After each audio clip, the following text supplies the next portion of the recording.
સ્વચ્છતા અને ખાદ્ય સુરક્ષાની કામગીરીમાં વધુ પારદર્શિતા લાવવા અમદાવાદ મહાનગરપાલિકાના ફૂડ વિભાગે મોટો નિર્ણય લીધો।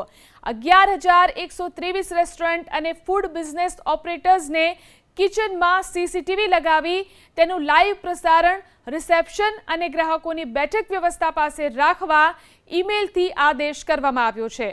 ફૂડ વિભાગના અધિકારીનું સ્પષ્ટ કહેવું છે કે દરેક એકમે રસોડાની સ્વચ્છતા, ફૂડ હેન્ડલર્સની વ્યક્તિગત હાઇજીન, કાચા અને રાંધેલા ખોરાકનું અલગ સ્ટોરેજ, પીવા અને રસોઈ માટે વપરાતા પાણી, નિયમિત પેસ્ટ કંટ્રોલ અને કચરાના યોગ્ય નિકાલનું પાલન કરવું ફરજિયાત છે।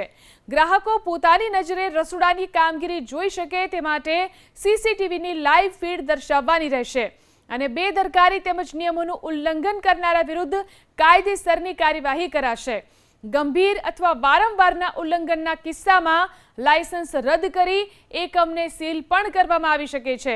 ફૂડ વિભાગના ચેકિંગ દરમિયાન સેજપુર, બોગાન, મહાત્મા ગાંધી ફિઝિયોથેરાપી કોલેજમાં ચાલતી RKR કેટરર્સની કેન્ટીનમાં FSSAIના લાયસન્સનો અભાવ, ગંદકી અને ખાદ્ય પદાર્થોમાં જીવાત મળી આવતા તેને સીલ કરાઈ। તો મણિનગરમાં મેડઓવર ગ્રીલ્સ, કુબેરનગરની રાજેશ દૂધઘર, દિલ્હી દરવાજા વિસ્તારમાં સંતોષ ઘી ભંડારને પણ સીલ કરી દેવામાં આવ્યું છે।